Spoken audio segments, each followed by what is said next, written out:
Good afternoon, everybody. Good afternoon, sir. Good afternoon, sir. Good afternoon. चलिए आज का session start करते हैं. Before we actually start with today session, आज का सेशन बहुत ही इंपॉर्टेंट होने वाला है. लेकिन उससे पहले मैं आपको लास्ट क्लास वाला एक बार पोर्शन रिकॉल करवा देता हूँ. आपको याद है लास्ट क्लास में we covered the physical properties of haloalkanes. Last class में हम लोगों ने हेलो एल्केन्स की फिजिकल प्रॉपर्टीज कवर करी थी. एंड फिजिकल प्रॉपर्टीज में स्टार्टिंग में तो मैंने आपको एक बेसिक इन्फॉर्मेशन लिखवाई थी जो बहुत ज्यादा इंपॉर्टेंट नहीं है, but still you need to know कि हेलो एल्केन्स जितने भी होते हैं ना, अल्काइल हैलाइड्स, वो अपनी प्योरेस्ट फॉर्म में कलरलेस लिक्विड कलरलेस होते हैं. ठीक है. और अगर हम स्मॉलर मेंबर्स की बात करें, मिथाइल और इथाइल हैलाइड्स की, तो वो जनरली गैसेस होते हैं. They are the colourless gases. और जैसे जैसे चेन लेंथ बढ़ती है, आपको पता है चेन लेंथ बढ़ने के साथ वैन डर वाल्स फोर्सेस बढ़ती हैं, पैकिंग टाइट होती जाती है. इसलिए with the increase in chain length, van der Waals force बढ़ने की वजह से हायर मेंबर्स लिक्विड्स या सॉलिड बनने लगते हैं, लेकिन स्मॉलर मेंबर्स गैसेस होती हैं.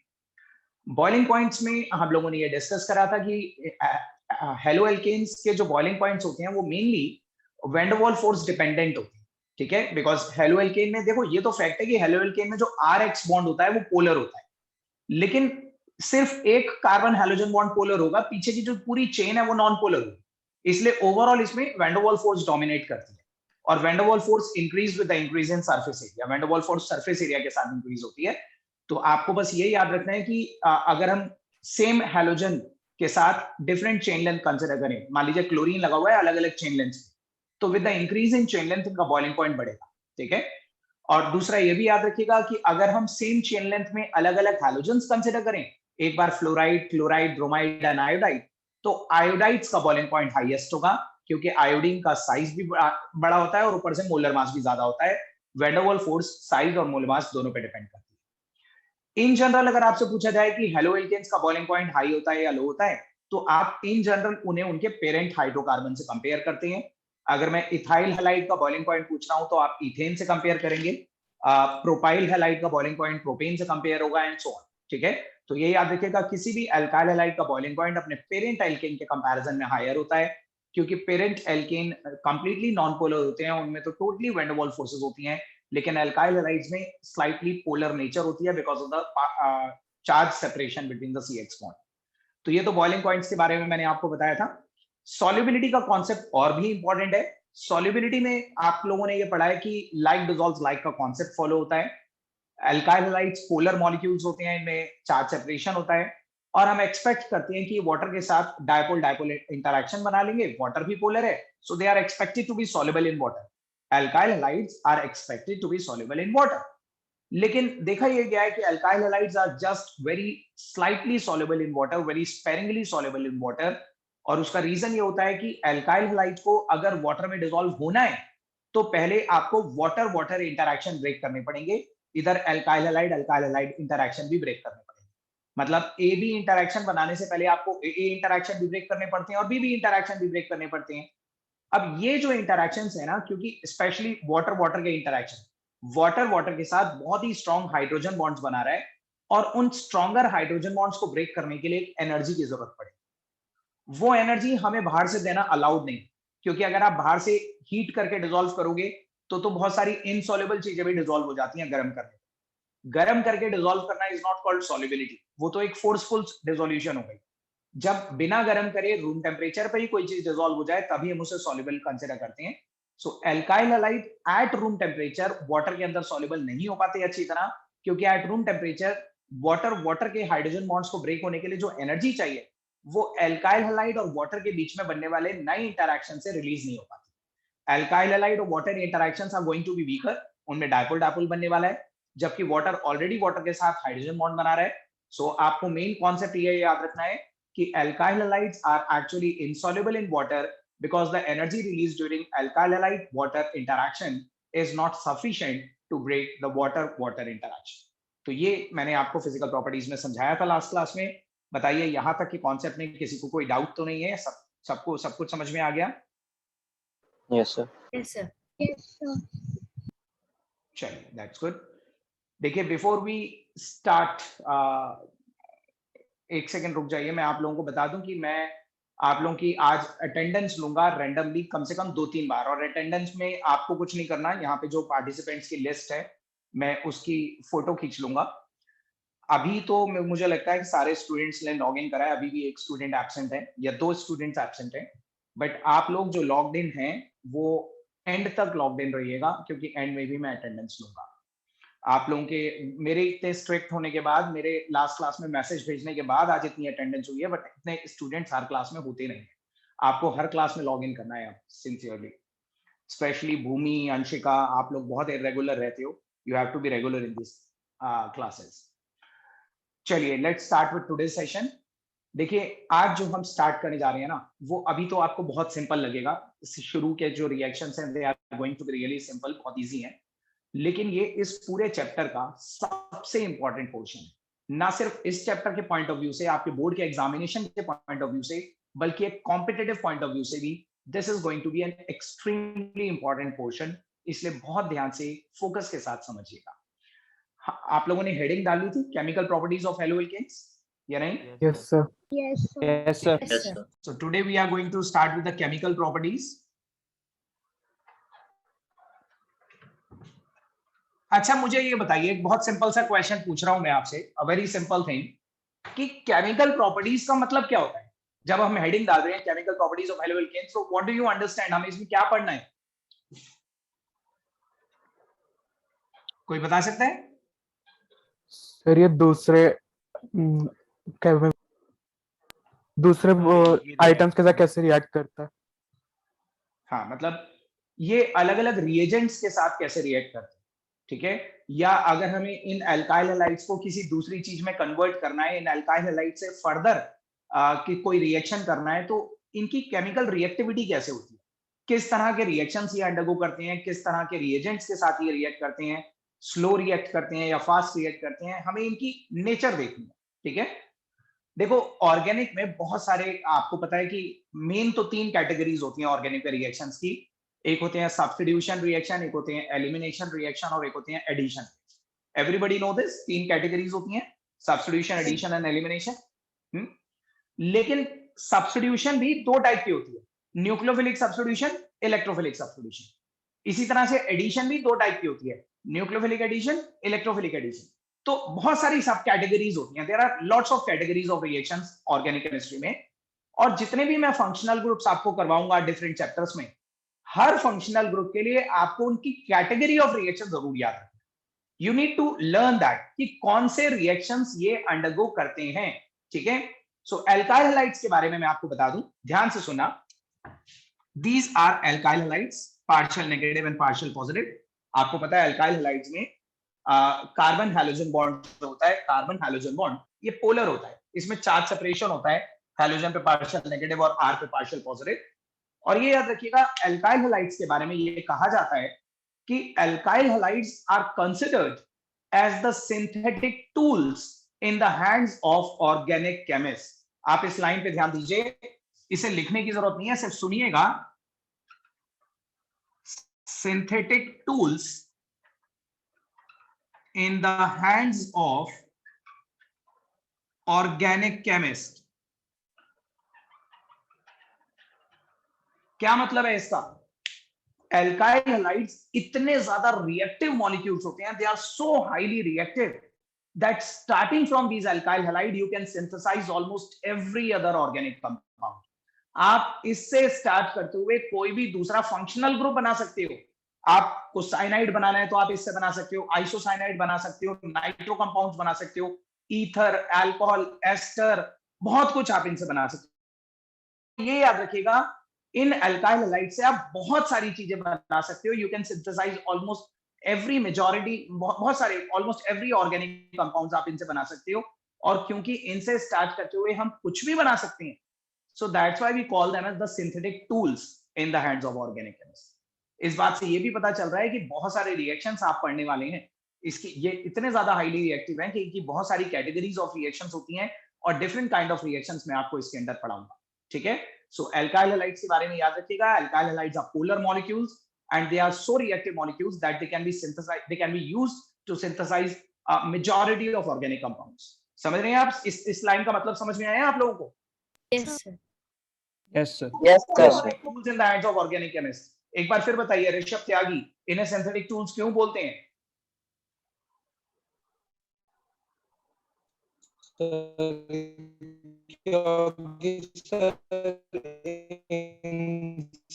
सर हम कोई भी मोस्टली कोई भी ऑर्गेनिक कंपोनेंट बना सकते हैं sir. Because they are highly reactive and they can be used to synthesize almost every other organic compound. और इसीलिए इनकी जो केमिकल प्रॉपर्टीज होती है ना, इतनी सारी केमिकल प्रॉपर्टीज होती हैं कि हमने इनकी केमिकल प्रॉपर्टीज को 4 कैटेगरीज में डिवाइड करा है. It undergo 4 categories of chemical reactions.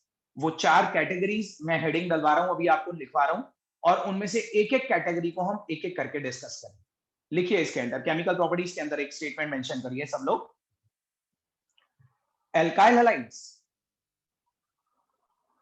Alkyl halides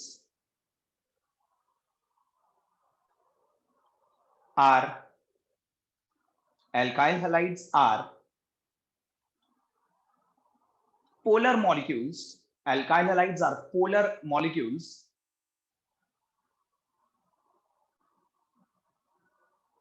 and they are so reactive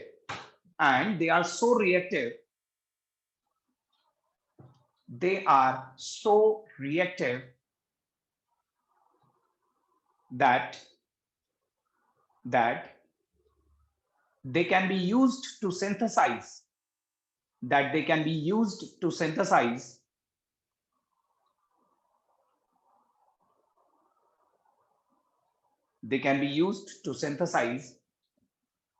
almost every other organic functional group. They can be used to synthesize almost every other organic functional group.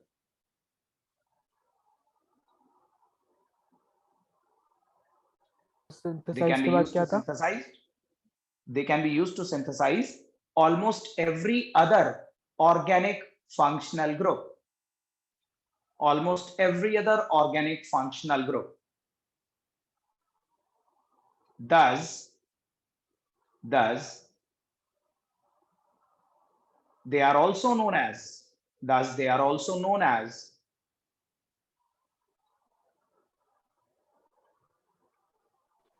Sir एक बार The repeat कर synthetic- दीजिए functional group के बाद से. Functional group के बाद मैंने बोला thus they are also known as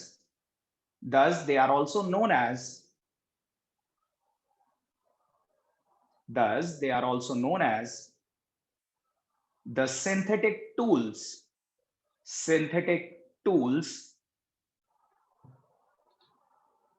sir एक बार also known as के बाद बता दीजिए. Thus, they are also known as the synthetic tools.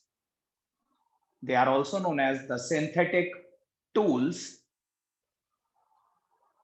in the hands of organic chemists. They are also known as the synthetic tools in the hands of organic chemists. They are also known as the synthetic tools in the hands of organic chemists. लिखा यहां तक? Yes sir. देखिए जिन्हें मेरी speed ज्यादा लग रही है, जो मेरी स्पीड के साथ साथ नहीं चल पा रहे, वो लोग अपना कैमरा ऑन कर लीजिए, मैं उन्हीं की स्पीड से बोलूंगा. ठीक है? यहाँ पे अदरवाइज मेरे को जो स्टूडेंट्स नजर आ रहे हैं मैं उनकी स्पीड से बोल रहा हूँ. अगर आप लोग पीछे रह रहे हैं तो आप अपना कैमरा ऑन कर लीजिए, मैं फिर आपकी स्पीड से बोलूंगा. मैं देखता रहूंगा आप कितना लिख रहे हैं और कब रुक गए. चलिए फर्दर लिखिए नेक्स्ट लाइन में. The chemical properties of alkyl halides. The chemical properties of alkyl halides. Chemical properties of alkyl halides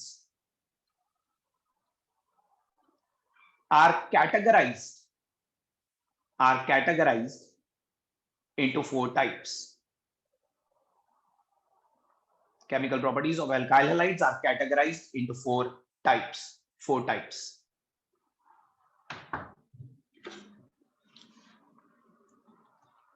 ये 4 तरह की केमिकल प्रॉपर्टीज अंडरगो करते हैं. 4 कैटेगरीज हैं.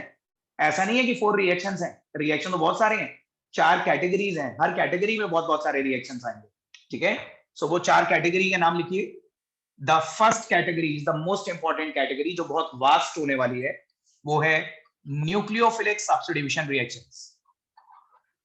Nucleophilic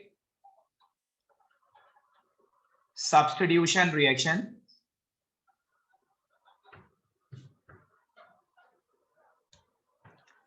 the second category is, ये भी बहुत इंपॉर्टेंट है, elimination reactions, elimination reactions.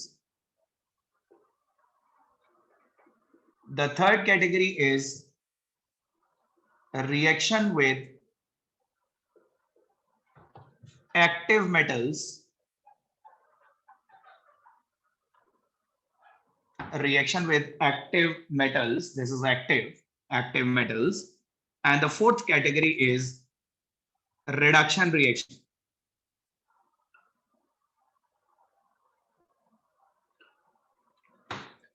So haloalkanes बहुत ज्यादा हाईली रिएक्टिव मॉलिक्यूल्स होते हैं, तरह तरह के रिएक्शंस ये अंडरगो करते हैं। इनके वेरियस केमिकल रिएक्शंस को हमने 4 कैटेगरीज में सेग्रीगेट कर रखा है, ठीक है। कुछ रिएक्शंस इनके न्यूक्लियोफिलिक सब्स्टिट्यूशन वाले होते हैं, कुछ एलिमिनेशन रिएक्शंस होते हैं, कुछ reaction with active metals and certain some reactions are reduction reaction. हम इन चारों कैटेगरीज को एक एक करके कवर करेंगे, ठीक है। सबसे बड़ी और सबसे large number of reactions contain करने वाली कैटेगरी न्यूक्लियोफिलिक सब्स्टिट्यूशन रिएक्शन। इस कैटेगरी के अंदर मैं आपको 9 डिफरेंट रिएक्शंस करवाऊंगा, 9 रिएक्शंस मैं आपको इसके अंदर करवाऊंगा, और इसके बहुत डिटेल्ड मैकेनिज्म्स भी हम करेंगे।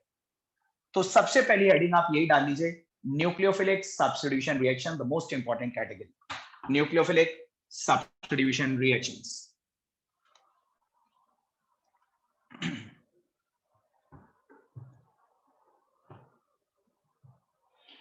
न्यूक्लियोफिलिक सब्स्टिट्यूशन रिएक्शन, पहले इस नाम का मतलब समझाता हूं मैं कि what do we mean by this term nucleophilic substitution reaction. Substitution का मतलब तो आपको मालूम है, you know the meaning of substitution. Substitution is a kind of interchange, मतलब कुछ हटा के बदले में कुछ और लगा देना, एक चीज हटाना बदले में दूसरी चीज लगा देना, that is called a substitution. अब ये सब्स्टिट्यूशन भी 2 टाइप की होती है, electrophilic substitution and nucleophilic substitution. तो देखिए उसका मतलब क्या होता है। मान लीजिए ये जनरल फॉर्मूला है एल्काइल हैलाइड, ठीक है, this is an alkyl halide, इसके हैलोजन पे पार्शियल नेगेटिव है, आर पे पार्शियल पॉजिटिव है। सब लोग मुझे ये बताइए कि do you all know the meaning of nucleophile? क्या आप सब लोगों को न्यूक्लियोफाइल का मतलब मालूम है? Yes sir. एवरीबॉडी, कोई ऐसा जो आपके बैच में न्यूक्लियोफाइल का मतलब नहीं जानता? अन्वेषा, जतिन, भूमि, गौरांग, एनीबॉडी, विशेष, ओम, सबको मालूम है न्यूक्लियोफाइल का मतलब? Nucleophile are the electron rich species which tends to attack at the positive site. Nucleophile, nucleo means nucleus, phile means loving, nucleus loving यानी कि positive loving। कोई भी ऐसी चीज जिस पे या तो लोन पेयर है या नेगेटिव चार्ज है, वो चीज हमेशा पॉजिटिव चीज पे अटैक करने के लिए रेडी रहती है। Any species that is always ready to attack at the positive site is called a nucleophile, ठीक है। तो न्यूक्लियोफाइल को हम जनरली ऐसे रिप्रेजेंट करते हैं, this is a general representation of a nucleophile. याद रखिएगा न्यूक्लियोफाइल खुद इलेक्ट्रॉन रिच होती हैं, लेकिन वो पॉजिटिव लविंग होती हैं, उन्हें कोई भी पॉजिटिव सेंटर नजर आएगा ना, वो इमीडिएटली उस पर अटैक कर देंगे। तो देखिए ये हमारा एक न्यूक्लियोफाइल है।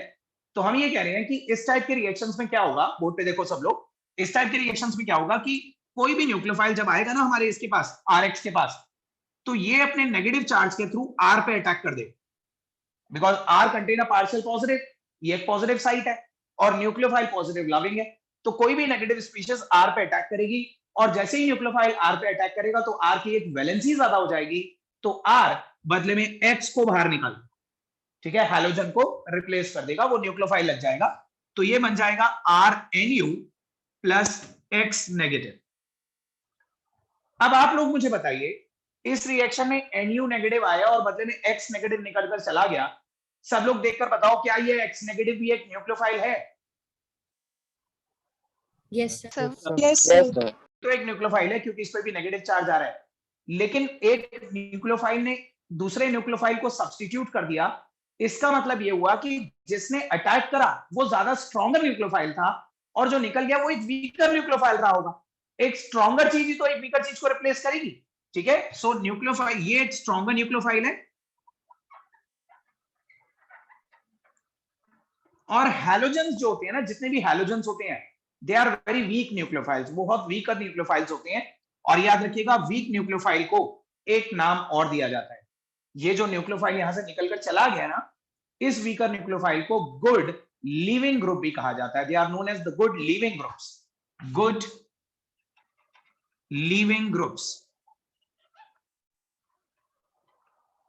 Because it leaves easily, it departs easily. ये आराम से निकलकर चला जाता है, कोई भी नेगेटिव चीज आएगी और इसको रिप्लेस कर देगी।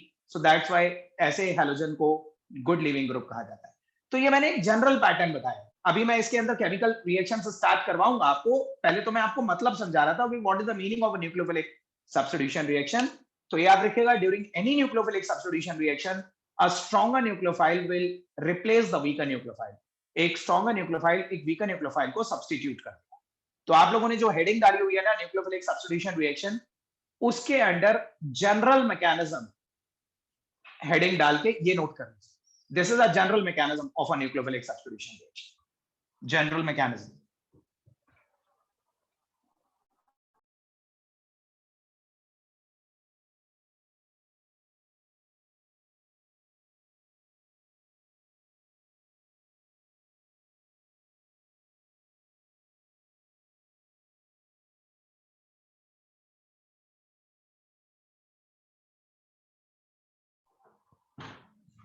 So this is a general mechanism. मैं इसके अंदर 9 केमिकल रिएक्शंस आपको करवाऊंगा और 9 के 9 रिएक्शन इसी टाइप का मैकेनिज्म फॉलो करेंगे। देखिए, ये बहुत डिटेल्ड मैकेनिज्म नहीं है, this is a very short mechanism. ये मैंने आपको एक समराइजेशन बताई है मैकेनिज्म की। अभी इसका और भी डिटेल मैकेनिज्म हम पढ़ेंगे जब हम ये सारे रिएक्शंस कर लेंगे।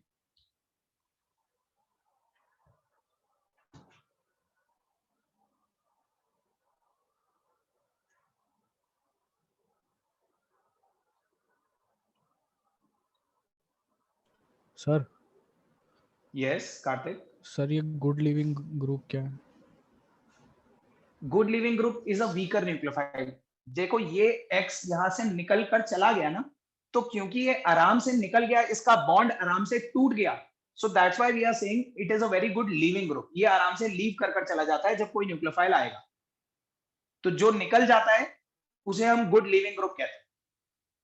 Okay sir. ठीक है, हाँ जी भूमि। तो ये S प्लस न्यूक्लियोफाइल काउंट होता है। ये चीज यस सर, और जो NU माइनस के नीचे दिखी हुई है S प्लस, ये तो मैंने स्ट्रॉन्गर लिखा है, ST स्ट्रॉन्गर, स्ट्रॉन्ग न्यूक्लियोफाइल। और ये S नहीं, डेल्टा है। This is delta. डेल्टा मतलब partial positive and partial negative. ये S जैसा लग रहा है, लेकिन मैं डेल्टा ऐसे ही बनाता हूँ, delta negative and delta positive, मतलब partial negative and partial positive. Sir. हाँ जी पंकज। सर, ये तो मतलब RX जो बॉन्ड होता है वो तो काफी स्ट्रांग होता है ना, तो ये मतलब स्ट्रांग न्यूक्लियोफाइल से टूट जाता है आराम से। जो इससे भी स्ट्रॉन्ग बॉन्ड बना पाएंगे वही तोड़ पाएंगे ना इसे। ये बहुत ज्यादा स्ट्रॉन्ग बॉन्ड नहीं होता, this is a weaker bond, लेकिन कोई भी ऐसा न्यूक्लियोफाइल इसे तोड़ पाएगा जो इस हैलोजन से भी ज्यादा स्ट्रॉन्गर बॉन्ड बना पाएगा। और हम यही पढ़ेंगे कि कौन कौन से न्यूक्लियोफाइल हैलोजन से भी ज्यादा स्ट्रॉन्गर होते हैं, कौन कौन से न्यूक्लियोफाइल हैलोजन को रिप्लेस कर सकते हैं, वो सब मैं पढ़ाऊंगा अभी। Okay sir. ठीक है, देखिए एक चीज तो मैं आपको प्रॉमिस कर सकता हूं कि अगर आप मेरे ऑर्गेनिक के सारे सेशंस रेगुलरली अटेंड करेंगे तो ऑर्गेनिक आपका फेवरेट पोर्शन हो जाएगा। ठीक है, मैं इतनी प्रॉमिस कर सकता हूं कि at the end of the organic chemistry, till we finish this organic part, जब तक हम चारों चैप्टर खत्म करेंगे, आई प्रॉमिस जिस बच्चे ने सारे लेक्चर्स अटेंड करे होंगे ना, वो खुद अपने मुंह से बोलेगा कि ऑर्गेनिक हमारी फेवरेट है। ठीक है, ऑर्गेनिक आपको इतनी अच्छे लगने लग जाएगी, लेकिन द कंडीशन इज दैट कि आप एक लेक्चर भी मिस नहीं करेंगे, हर लेक्चर को ध्यान से सुनिए। मैं बिल्कुल आपको डेप्थ में समझाऊंगा, कुछ भी आपको रटना नहीं पड़ेगा, सब चीजें समझ में आएंगी ग्रेजुअली।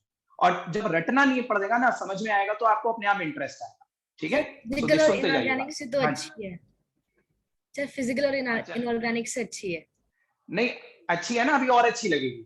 ठीक है, बेशक मैंने आपको बोला था कि आपको 350 रिएक्शंस कम से कम इसके अंदर पढ़नी है, लेकिन बड़े आराम से पढ़ लोगे आप, आपको बिल्कुल प्रॉब्लम ही नहीं होगी। जब आपका इंटरेस्ट आएगा ना, किसी चीज में इंटरेस्ट आता है तो वो बहुत इजी लगने लग जाती है। ठीक है, सो आप सुनते जाइए। आप देखिए, हम इस कैटेगरी के रिएक्शन से स्टार्ट कर रहे हैं। सबसे पहला रिएक्शन इस कैटेगरी के अंदर is substitution by hydroxy group. Substitution by hydroxy group. Hydroxy group means OH negative. अब ये सब आपको याद रखना है। मैं आपको बताता जाऊंगा कि कौन कौन से न्यूक्लियोफाइल हैलोजन से ज्यादा स्ट्रॉन्गर होते हैं। OH negative is a stronger nucleophile than any halogen. OH negative एक स्ट्रॉन्गर न्यूक्लियोफाइल है। अगर आप चाहते हो कि किसी भी अल्काइल हैलाइड में X के बदले OH लग जाए, X के बदले OH, देन हमें एक्वस एल्कली के साथ रिएक्ट करवाना होता है। लिखिए आप इसके अंदर एक स्टेटमेंट मेंशन करिए, when alkyl halides are treated with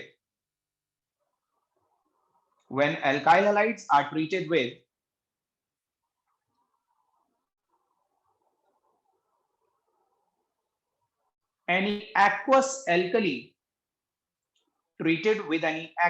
alkali,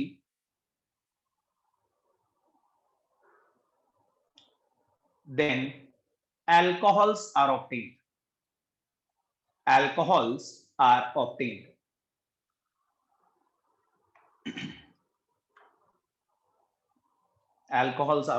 देखिए, अगर हम किसी भी अल्काइल हैलाइड से CH3Br, एक एग्जांपल ले लेते हैं CH3Br, और इसे हम एक्वस KOH के साथ रिएक्ट करवाते हैं। आप KOH की जगह NaOH भी ले सकते हो। आपको मालूम है ना, alkalis are the soluble bases, KOH, NaOH। ठीक है, तो एक्वस एल्कली लेना है आपने। अब देखिए, इस एक्वस KOH में K पे पॉजिटिव और OH पे नेगेटिव होता है। This is an ionic compound. ठीक है, और CH3Br में Br पे पार्शियल नेगेटिव और कार्बन पे पार्शियल पॉजिटिव होता है। ठीक है, तो ये जो हमारा रिएजेंट है, इसका जो OH नेगेटिव है, दैट इज अ न्यूक्लियोफाइल। वो एक न्यूक्लियोफाइल है, वो पॉजिटिव लविंग है। तो वो न्यूक्लियोफाइल जैसे ही देखेगा कि यहाँ पे पॉजिटिव है, तो ये OH नेगेटिव कार्बन के ऊपर अटैक करेगा, बदले में Br सब्स्टिट्यूट हो जाएगा। और अगर OH नेगेटिव ने कार्बन पे अटैक करा तो ये बन जाएगा CH3OH प्लस KBr। आप कोई सा भी अल्काइल हैलाइड ले सकते हो, एनी अल्काइल हैलाइड, चाहे वो CH3 ब्रोमाइड हो, फ्लोराइड हो, क्लोराइड हो, आयोडाइड हो, कोई सा भी अल्काइल हैलाइड एक्वस KOH या एक्वस NaOH से रिएक्ट करने पे अल्कोहल में कन्वर्ट हो जाता है। तो आप देखिए, जैसे हमने अल्कोहल बनाया ना, वैसे ही अभी हम एस्टर बनाएंगे और साइनाइड्स बनाएंगे, आइसोसाइनाइड बनाएंगे, ईथर्स बनाएंगे, बहुत सारे फंक्शनल ग्रुप आप इससे बना सकते हैं। ये नोट करिए।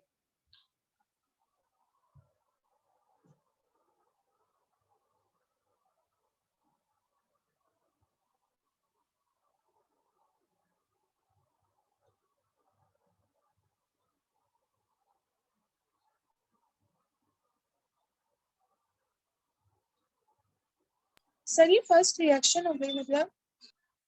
हाँ, ये इस कैटेगरी के अंदर पहला रिएक्शन, ये हमारी पहली कैटेगरी है। This is the first category जो हम कर रहे हैं, और इस कैटेगरी के अंदर मैं 9 रिएक्शंस करवाऊंगा आपको। This is one of the reaction. First category के अंदर पहला reaction.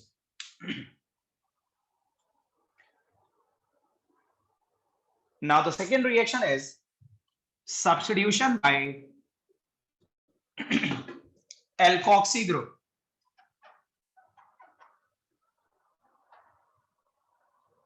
Substitution by alkoxy group.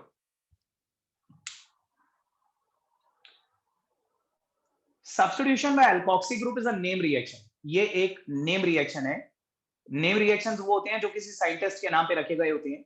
So substitution by alkoxy group is also known as Williamson synthesis. Williamson's synthesis.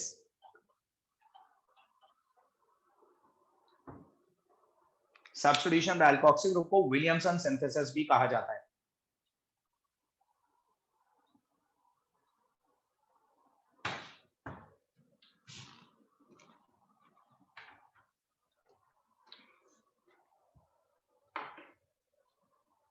लिखा यहां तक? Yes sir. लिखिए, इसके अंदर थ्योरी लिखिए। when alkyl halides are treated with when alkyl halides are treated with when alkyl halides are treated with sodium or potassium alkoxide, treated with sodium or potassium alkoxide,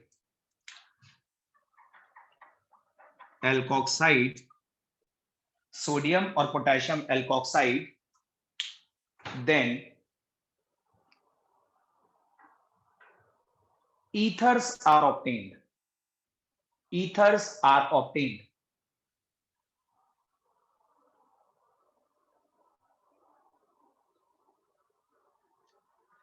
This reaction can be used to prepare. This reaction can be used to prepare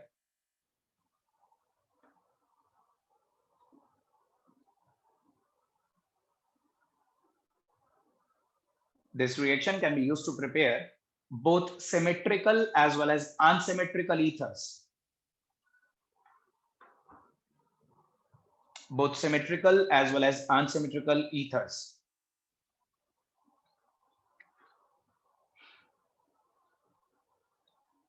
Used to prepare both symmetrical as well as unsymmetrical ethers.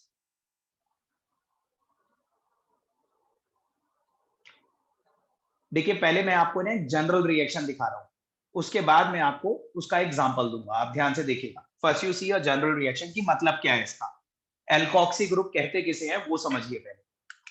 देखो, ये कोई alkyl halide है, this is any alkyl halide, और ये हमारा reagent है NaOR, NaOR, जिसमें Na पे पॉजिटिव है और OR पे नेगेटिव। इसे हम बोलेंगे सोडियम एल्कोक्साइड। जैसे एक एग्जांपल देखो, NaOCH3, सिर्फ CH3 को मिथाइल बोलते हो आप, सिर्फ CH3 को मिथाइल बोलते हो। OCH3 को बोलोगे मिथॉक्सी, तो इसका नाम हो जाएगा सोडियम मिथॉक्साइड, सोडियम मिथॉक्साइड। ऐसे ही अगर यहाँ पे NaOC2H5 होता तो क्या नाम होता इसका? Sodium ethoxide, sodium ethoxide. तो एक जनरल नेम हो गया सोडियम एल्कोक्साइड। एल्कोक्साइड ग्रुप इसे कहते हैं, OR को। This is an alkoxy group, और ये भी एक स्ट्रॉन्ग न्यूक्लियोफाइल है। जब भी आप किसी अल्काइल हैलाइड को इससे रिएक्ट करवाएंगे तो this OR negative will attack over this R, और बदले में X को सब्स्टिट्यूट कर देगा। ये पूरा का पूरा OR नेगेटिव ये एक न्यूक्लियोफाइल की तरह अटैक करेगा इस अल्काइल पे, और बदले में X को निकाल देगा। तो आप देखिए क्या मिल रहा है, ROR प्लस NaX, और ROR is a general formula for ether. Ether होते हैं ये, ठीक है ना। अब आप इसका एग्जांपल देखिए, जैसे अगर हम यहां ले लेते हैं CH3Br और इसे रिएक्ट करवाते हैं NaOCH3 से, NaOCH3। So this OCH3 as a nucleophile, ये OCH3 एज अ न्यूक्लियोफाइल यहां पे अटैक करके Br को निकालेगा, और ये बन जाएगा CH3OCH3 प्लस NaBr। आप समझ में आ रहा है? बहुत सिंपल सा रिएक्शन है। Yes sir.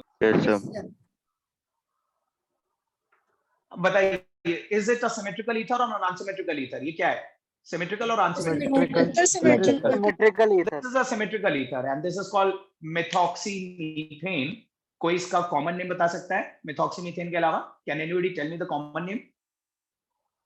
Sir dimethyl ether. Dimethyl ether, बिल्कुल सही बताया। दिस इज डाइमिथाइल ईथर, और IUPAC नेम है मेथॉक्सीमीथेन। एक और एग्जांपल दूंगा मैं आपको इसका, पहले बोर्ड पे देख लीजिए फिर नोट करिएगा। Let's see another example. देखो, अगर मुझे अनसिमेट्रिकल ईथर बनाना है, सब लोग ध्यान से सुनना, जिसको नहीं मालूम सिमेट्रिकल और अनसिमेट्रिकल का डिफरेंस वो लोग ध्यान से सुनिए। A symmetrical ether is the one which contains similar alkyl group on either side of this oxygen. Oxygen के on either side if there is a similar alkyl chain, then same number of chain चल रही है तो वो symmetrical alkyl ether होता है। लेकिन अगर ऑक्सीजन के एक तरफ कुछ और नंबर ऑफ कार्बन एटम्स हैं और other side there are some other number of carbon atoms, तो वो एक अनसिमेट्रिकल ईथर होता है। So if we wish to prepare an unsymmetrical ether, अगर हमें कोई अनसिमेट्रिकल ईथर बनाना है, सो इन दैट केस आप इन दोनों में से किसी भी एक चीज को चेंज कर सकते हैं। या तो आप यहाँ पे चेन लेंथ बढ़ा लो, उसे वैसा ही रहने दो, या फिर इसे ऐसे ही रहने देते हैं, वहां पे चेन लेंथ बढ़ा लो। या तो आप ये रिएजेंट सेम रखो, एल्काइल ग्रुप यहाँ पे बदल दो, या फिर ये सेम रखो, एल्काइल ग्रुप वहां पे बदल दो। जैसे for example we keep this same, हम इसे ऐसे ही रखते हैं CH3Br प्लस यहाँ पे हम सोडियम एथॉक्साइड की जगह सोडियम मेथॉक्साइड की जगह सोडियम एथॉक्साइड ले लेते हैं, NaOC2H5।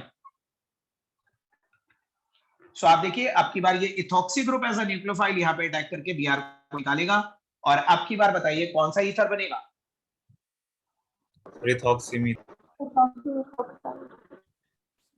नहीं, ये पहले किसने बोला था? इथॉक्सी मीथेन नहीं, methoxy ethane, CH3OC2H5 plus NaBr।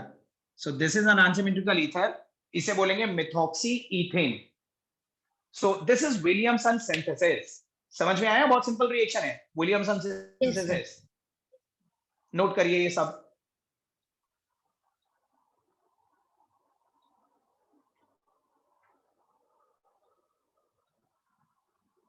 So Williamson synthesis is an industrial preparation of ether. ये ईथर की एक इंडस्ट्रियल प्रिपरेशन होती है।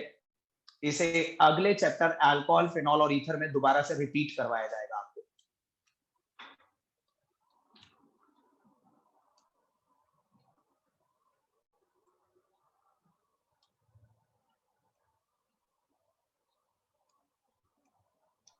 सर आपने इन दोनों प्रोडक्ट्स के नाम क्या बताए थे?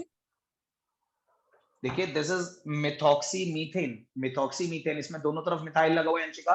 सो एक वाला जो मिथाइल ग्रुप है उसके साथ तो एन लगेगा मीथेन, और दूसरे के साथ ऑक्सी लगेगा मिथॉक्सी मीथेन। यहाँ पे मिथॉक्सी ईथेन, लॉन्गेस्ट चेन यहाँ पे 2 कार्बन की है तो वर्ड रूट एथ आएगा, ईथेन, और छोटे वाले अल्काइल के साथ ऑक्सी। Okay sir.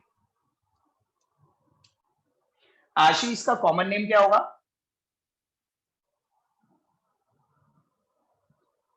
जैसे हमने इसे डाइमिथाइल ईथर बोला था, तो इसको कॉमनली में क्या बोलेंगे आशी?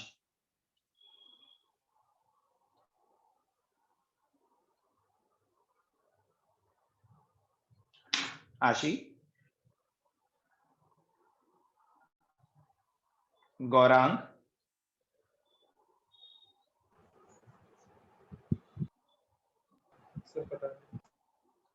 जस्ट ट्राई, एक बार ट्राई करो, दोनों तरफ का नाम अल्फाबेटिकली बोल दो।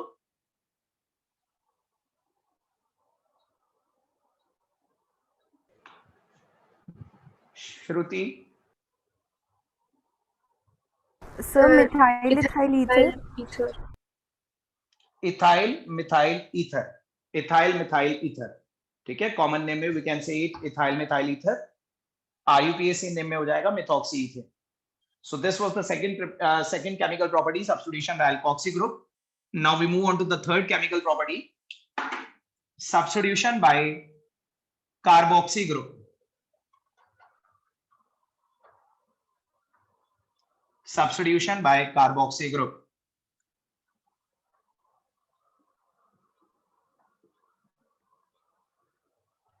Substitution by carboxy group.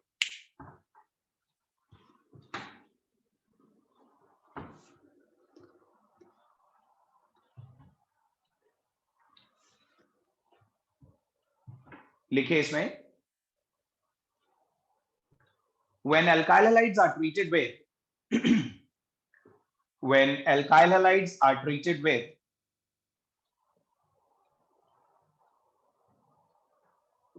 halides are treated with silver salt of acids, when alkyl halides are treated with silver salt of acids,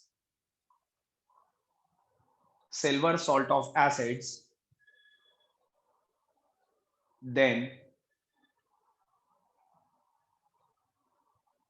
esters are obtained.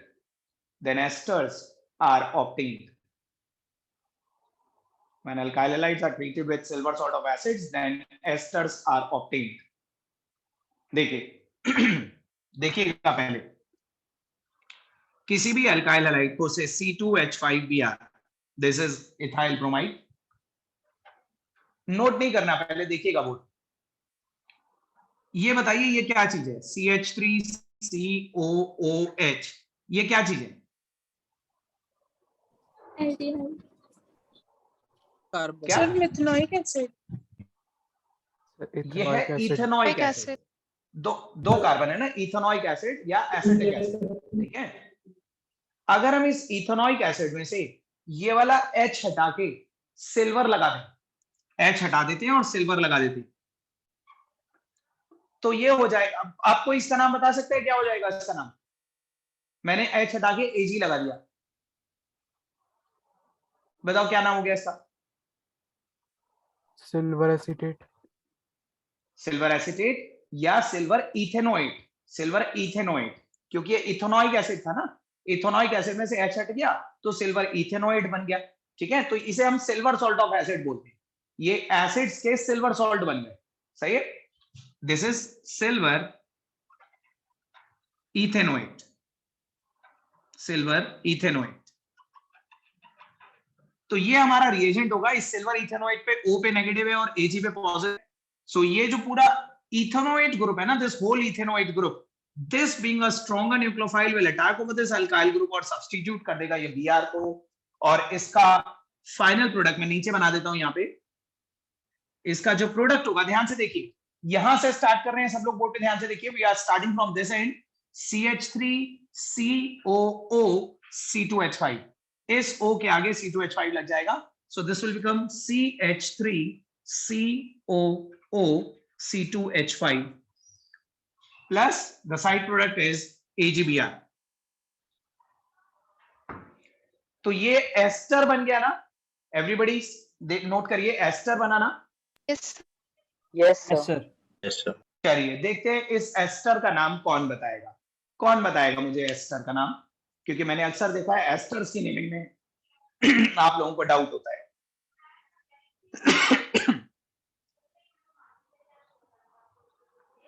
Harshita, आप मुझे इस एस्टर का नाम बताइए।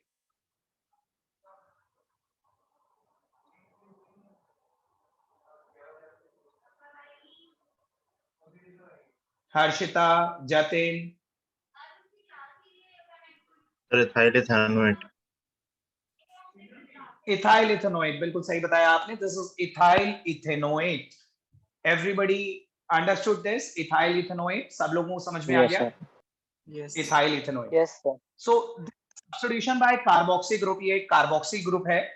देखो अभी जब तक ये यहाँ पे है ना, सब लोग बोर्ड पे देखो, एक से बोर्ड पे देखिए, जब तक ये यहाँ पे रिएक्टेंट की तरफ है, till the time it is on the reactant side, ये कार्बोक्सी ग्रुप है, कार्बोक्सी। लेकिन जैसे ही ये कार्बोक्सी ग्रुप इस कार्बन पे अटैक करता है तो अब ये एस्टर बन जाता है, ठीक है।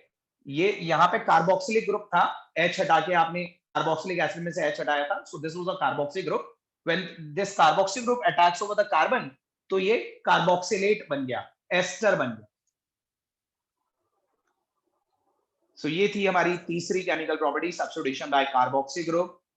Fourth chemical property is an important chemical reaction. Fourth chemical property important है, substitution by ammonia.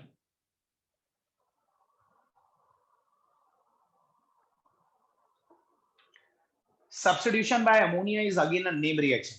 Substitution by ammonia भी एक name reaction होता है. This is named as Hoffman's ammonolysis. Hoffman's ammonolysis.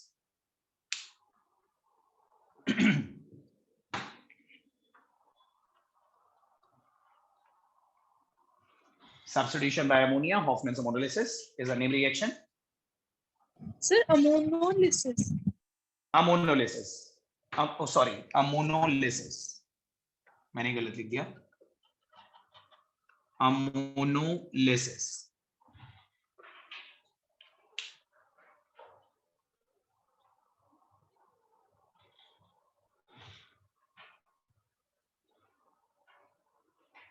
लिखा आपने? Yes, sir. Yes sir. इसमें एक theory लिखिए,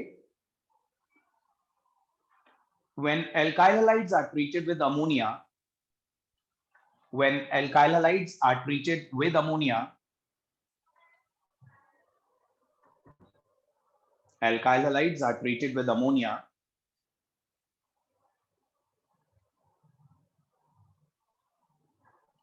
at about 373 Kelvin, treated with ammonia at about 373 Kelvin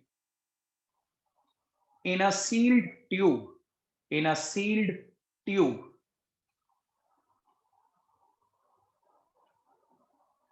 then a mixture of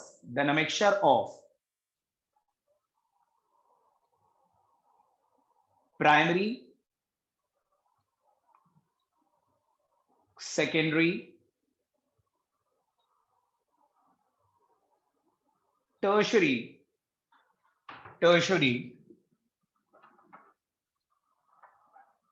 primary, secondary, tertiary, and primary, secondary, tertiary amines, primary, secondary, tertiary amines, primary, secondary, tertiary amines, and a quaternary ammonium salt, and a quaternary ammonium salt, quaternary ammonium salt is obtained, and a quaternary ammonium salt is obtained.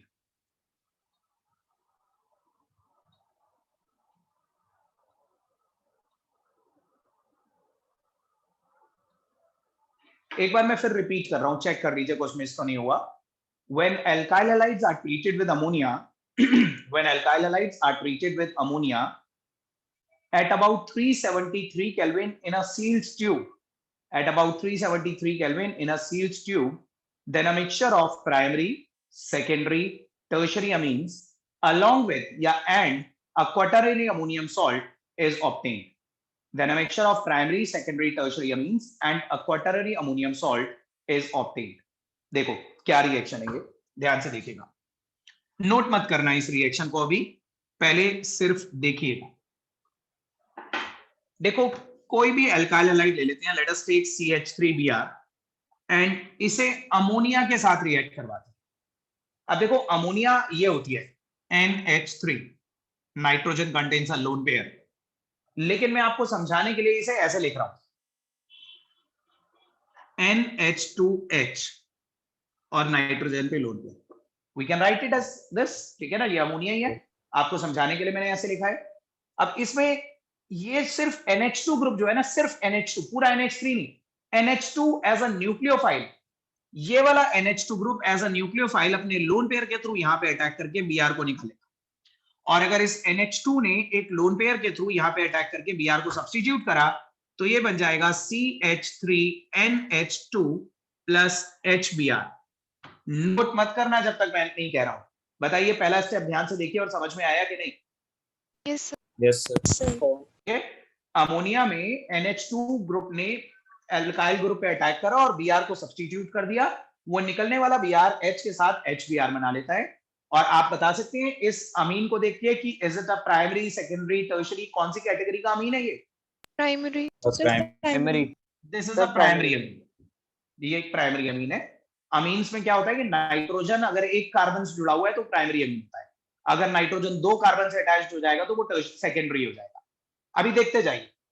अब this reaction has a drawback, इस reaction का एक drawback होता है, और वो drawback क्या होता है कि अगर इस रिएक्शन में if this reaction contain methyl bromide in excess, अगर इसमें आपने अल्काइल हैलाइड एक्सेस में ले लिया तो ये रिएक्शन रेपिटेटिव नेचर फॉलो करता है. देखिए this alkyl halide is taken in excess, तो एक्सेस में लेने का मतलब है रिएक्शन होने के बाद भी ये बचा हुआ होगा, है ना. तो ये जो बचा हुआ CH3Br है ना, ये बचा हुआ CH3Br will again react with that product, उस प्रोडक्ट के साथ फिर से रिएक्ट कर जाएगा. अब देखो कैसे करेगा, आगे के स्टेप ध्यान से समझिएगा. CH3Br में यहां पे दोबारा लिख रहा हूं, this is another molecule of CH3Br, और इसको ध्यान से देखिए. अब की बार मैं इसको ऐसे लिख रहा हूं CH3NHH, इस CH3NH2 को CH3NHH, इसमें नाइट्रोजन के पास लोन पेयर है. आपकी बार ये पूरा CH3NH ग्रुप, ये जो पूरा का पूरा CH3NH है, ये अपने लोन पेयर के थ्रू मिथाइल पे अटैक करके Br को निकाले, और अगर इस पूरे CH3NH ने मिथाइल पे अटैक कर दिया तो ये बन जाएगा CH3NHCH3। इस पूरे CH3NH ने यहाँ पे अटैक कर दिया CH3 पे, तो CH3NHCH3 और ये वाला BrSH के साथ HBr बना देगा। ध्यान से देख के बताइए और फ्रैंकली बताइए किसको ये सेकंड स्टेप समझ में नहीं आया? क्लियर है? Yes sir. आपकी बार देख सकते हैं, this is a secondary amine. देखो एक बार फिर से देखो, अगर ये एल्काइल हैलाइड एक्सेस में है तो एक्सेस में होने का मतलब है even after the first step वो बचा रह जाएगा, और वो बचा हुआ एल्काइल हैलाइड उसके ऊपर ये मिथाइल अमीन CH3NH2 ये दोबारा अटैक कर देगा। ठीक है, इस CH3NH2 को ऐसे लिख सकती हैं, इसमें भी नाइट्रोजन के पास लोन पेयर है, ये भी एक न्यूक्लियोफाइल है, तो ये पूरा जो CH3NH है ये यहाँ पे मिथाइल पे अटैक करके Br को निकाले, ये वाला H और ये वाला Br निकल जाए। अब देखते जाना, मान लीजिए मिथाइल ब्रोमाइड अब भी बचा हुआ CH3Br। सर मतलब हर बार H कम होता जाएगा? हाँ, देखते जाओ ध्यान से। अंशिका इस थर्ड स्टेप को ध्यान से देखिए और बताइए सब लोग समझ में आया कि नहीं। क्या मैं इस मॉलिक्यूल को ऐसे लिख सकता हूं, CH3 whole twice NH? Yes sir. सबको समझ में आ रहा है? अब देखो ये CH3 होल ट्वाइस NH, इसमें नाइट्रोजन पे लोन पेयर है। अब ये पूरा का पूरा आपको समझ में आया कि नहीं? कोई कुछ पूछ रहा है? देखिए CH3 होल ट्वाइस, मेरी वीडियो ब्लर्ड हो रही है? किसको ब्लर्ड हो रही है बताइए? यहाँ मेरे दूसरे सिस्टम पे तो सही चल रही है। सर ब्लर हो रही है थोड़ी सी। No sir. सर सही। नो सर सही हो सही रही है। है। सही है। मैंने इसीलिए दो सिस्टम कनेक्ट करे होते हैं, मेरे दूसरे सिस्टम पे बिल्कुल सही आ रहा है सब कुछ। सो अगर आपके एंड पे ब्लर्ड हो रहा है तो थोड़ा वेट करिए, अदरवाइज दोबारा से लॉग इन करिएगा। एक बार ध्यान से देखिए, ये अब की बार ये CH3 होल ट्वाइस NH, इसमें नाइट्रोजन अपने लोन पेयर के थ्रू फिर यहाँ पे अटैक करेगा और Br को सब्स्टिट्यूट करेगा। अब की बार बोलो प्रोडक्ट की तरफ क्या बनेगा, कोई बोलो, फॉर्मूला बोलो क्या बनेगा? CH3 whole thrice N। CH3 whole thrice CH3 whole thrice NH नहीं श्रेया, NH नहीं N, क्योंकि ये वाला H तो इस Br के साथ निकल जाएगा ना। Yes plus HBr। तो ये बन गया एक टर्शरी अमीन। ठीक है, अब लास्ट स्टेप में आपसे पूछ रहा हूं, अब मुझे बताइए कि पहले यहाँ पे नाइट्रोजन पे 2 H थे, फिर एक H था, अब एक भी H नहीं बचा, अब इस पे कोई H नहीं बचा। क्या अब आपको लगता है ये दोबारा से अटैक करेगा एल्काइल हैलाइड पे? मान लीजिए मिथाइल ब्रोमाइड अब भी बचा हुआ है, तो क्या एक बार और अटैक होगा? सर उसके पास लोन पेयर तो है N के पास। देखो एक बार और अटैक होगा, CH3 whole thrice N, this still contains a lone pair. Nitrogen पे लोन पेयर तो है, बेशक उस पे सब्स्टिट्यूट होने के लिए हाइड्रोजन नहीं है, लेकिन it still contain a lone pair, और वो लोन पेयर इसके पार्शियल पॉजिटिव पे फिर अटैक करेगा। But the only difference is that, आपकी बात ध्यान से सुनिएगा, पिछले 3 स्टेप्स में तो हुई है सब्स्टिट्यूशन, पहले 3 स्टेप में सब्स्टिट्यूशन हुई है, लेकिन लास्ट स्टेप में होगी एडिशन। एडिशन का क्या मतलब है? देखो जब नाइट्रोजन अपने लोन पेयर के थ्रू इस मिथाइल पे अटैक करेगा तो नाइट्रोजन के 4 बॉन्ड बन जाएंगे। ऑलरेडी आप देखिए नाइट्रोजन पे 3 मिथाइल तो लगे ही हुए हैं, ठीक है, 3 बॉन्ड तो ऑलरेडी बना रहे हैं, लेकिन अगर वो एक और मिथाइल पे अटैक करेगा तो 4 बॉन्ड बन जाएंगे ना नाइट्रोजन के। यस। अब नाइट्रोजन की वैलेंसी तो 3 होती है, nitrogen has a valency of 3, लेकिन जब उसके 4 बॉन्ड बन जाती है, जब कोई चीज अपना लोन पेयर भी यूज कर लेती है तो उस पर पॉजिटिव चार्ज आ जाता है, तो नाइट्रोजन पे पॉजिटिव चार्ज आ जाएगा इस तरह से, CH3 whole 4 N positive, CH3 whole 4 N positive, और इसी N पॉजिटिव से वो Br नेगेटिव को भी अपने साथ बाइंड कर लेगा। अब की बार Br सब्स्टिट्यूट नहीं हो पाएगा क्योंकि उसे साथ में कंबाइन होने के लिए कोई हाइड्रोजन नहीं मिल रहा, तो वो Br नेगेटिव N पॉजिटिव के साथ ही अटैच हो जाएगा। ठीक है, और ये बन जाएगा एक क्वाटरनरी अमोनियम सॉल्ट। देखिए ये एक अमीन है, ये पहले वाले तीनों अमीन्स है, लेकिन लास्ट वाला अमीन नहीं है, लास्ट वाला अमोनियम सॉल्ट है। हमेशा याद रखना, जब नाइट्रोजन 4 बॉन्ड बनाता है ना, whenever the nitrogen forms 4 bond, तो आप उसे अमोनियम बोलते हैं। जैसे NH4 पॉजिटिव, Yes. आप NH4 पॉजिटिव को अमोनियम बोलते हो ना, अमोनिया थोड़ी ना बोलते हो, अमोनियम। तो जहां पे भी नाइट्रोजन 4 बॉन्ड बनाता है और उस पर पॉजिटिव आता है तो उसे अमोनियम कहा जाता है। सो ये एक 4 डिग्री अमोनियम सॉल्ट बन गया। ये तो रिएक्शन है, आप इसे नोट करिए। और मुझे लास्ट वाले प्रोडक्ट का नाम कौन बता सकता है वो बताइए। आप इसे नोट भी करते जाओ और लास्ट वाले प्रोडक्ट का नाम भी सोचो। सर इस रिएक्शन का नेम क्या बताया था अपना? होल्फमैन्स हॉफमैन्स अमोनोलिसिस, हॉफमैन्स अमोनोलिसिस।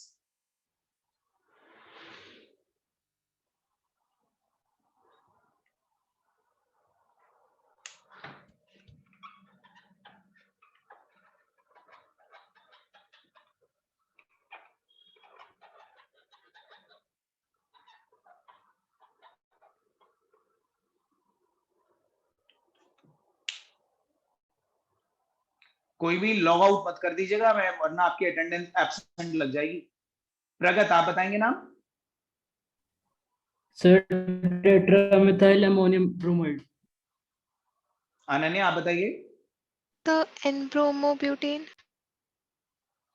नहीं नहीं, क्या आपको लगता है, देखो अनन्या मैं आपके सामने ना इसका स्ट्रक्चर ओपन करके दिखाता हूं।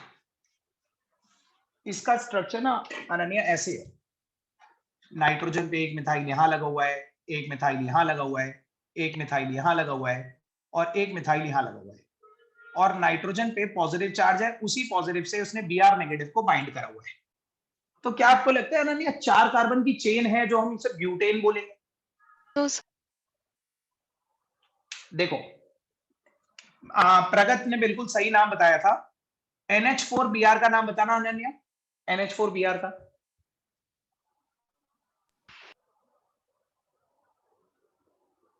अच्छा ये तो बता दोगे, NH4Cl ये बता दो।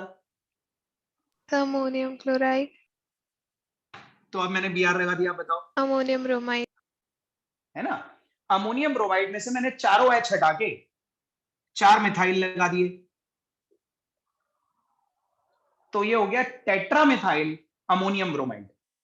अमोनियम ब्रोमाइड में ही चारों H हटा के 4 मिथाइल लगा दिए, तो टेट्रामिथाइल अमोनियम ब्रोमाइड। किस सब लोग इसका नाम लिख लीजिएगा नीचे, टेट्रामिथाइल अमोनियम ब्रोमाइड। एंड जब तक आप इसे नोट कर रहे हैं, मैं यहाँ पे पार्टिसिपेंट्स की लिस्ट की फोटो खींच लूं, मुझे अटेंडेंस आ जाएगी। सर एक और बार नाम बता दीजिए इसका। आप ट्राई करो एक बार, आप बताओ मुझे क्या होगा, फिर मैं बताता हूँ आपने गलत बताया कि सही।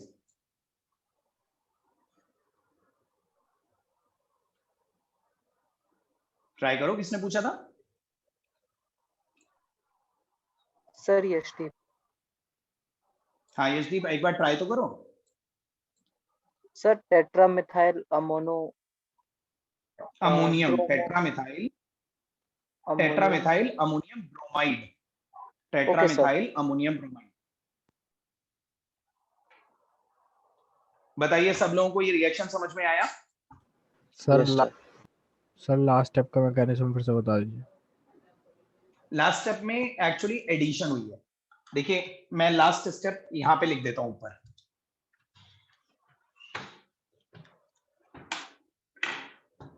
CH3Br और ये है CH3 whole thrice N, nitrogen पे लोन पेयर है। आपको पता है नाइट्रोजन की वैलेंसी 3 होती है, नाइट्रोजन 3 बॉन्ड बनाता है, लेकिन अगर वो अपना लोन पेयर भी किसी को कोऑर्डिनेट कर दे, 4 बॉन्ड बना ले अपना लोन पेयर भी देके, तो इस पे पॉजिटिव चार्ज आ जाए। ठीक है, तो यहाँ पे नाइट्रोजन ने क्या करा, अपने लोन पेयर के थ्रू इस पे अटैक कर दिया। अब नाइट्रोजन ने जैसे ही इस मिथाइल पे अटैक करा तो ये बन गया CH3 होल 4 N पॉजिटिव बन गया। अब उसी N पॉजिटिव से जैसी ये नाइट्रोजन मिथाइल पे अटैक करेगा तो ये बॉन्ड टूटेगा ना, Br नेगेटिव अलग होगा, तो उसी N पॉजिटिव से ये Br नेगेटिव आयनिक इंटरैक्शन के थ्रू जुड़ गया, क्योंकि इस Br को H तो मिल नहीं रहा सब्स्टिट्यूट होने के लिए। अगर H मिलता तो वो HBr बना लेता, लेकिन इसे क्योंकि H नहीं मिला तो ये N के पॉजिटिव से वहीं पे अटैच हो गया आयनिक इंटरैक्शन के थ्रू, और वो बन गया टेट्रामिथाइल अमोनियम ब्रोमाइड। बताइए सब लोगों को समझ में आया? Yes sir. Yes sir. Yes sir. अब मैं आपको बता दूं, इस रिएक्शन में मैंने आपको स्टार्टिंग में लिखवाया कि this reaction is carried out in a sealed tube. Sealed tube मतलब एक क्लोज्ड कंटेनर में करा जाता है, because this ammonia is taken in the form of gas, gaseous ammonia. ये तो आपको मालूम होगा, जहां पे भी कोई गैसेस इन्वॉल्व होती हैं वहां पे क्लोज्ड कंटेनर के अंदर रिएक्शन होना चाहिए। सो ये रिएक्शन एक क्लोज्ड कंटेनर के अंदर होता है because this is a gaseous ammonia. Okay, Yes, sir. Yes, sir. सो आप लोगों ने अगर इसे नोट कर लिया तो आज आप लोग इतना कर लीजिए। नेक्स्ट क्लास में will continue with more reactions. और ये अभी बहुत सिंपल है, लेकिन अभी ये कॉम्प्लिकेटेड होने वाला है, क्योंकि अभी तो मैं सिर्फ आपको रिएक्शन करवा रहा हूँ, इनके मैकेनिज्म्स भी करवाऊंगा मैं आपको लेटर। चलिए इतना कर लीजिए आज। Good day, sir. Thank you. Thank you. Good day, sir. Thank you, sir.